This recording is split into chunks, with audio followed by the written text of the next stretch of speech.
સ્મિતદર્શી charity foundation Gandhinagar દ્વારા આજ રોજ સંસ્થાના સબ યુનિટ યુનિક વર્લ્ડ હ્યુમન રાઇટ્સના તમામ સભ્યોને આઈડી કાર્ડનું વિતરણ કરવામાં આવ્યું.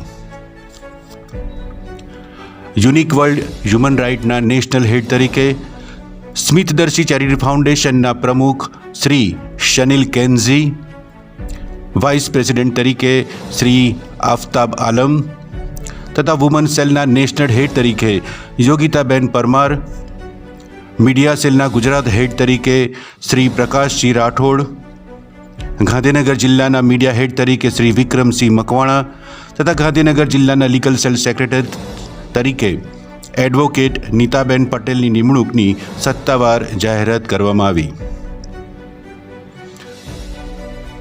સંસ્થાના પ્રમુખ શ્રી શનિલ કેન્ઝીએ સભ્યોને માનવ અધિકારો બાબતે લોકોમાં જાગૃતિ ફેલાય તે માટે માર્ગદર્શન આપ્યું.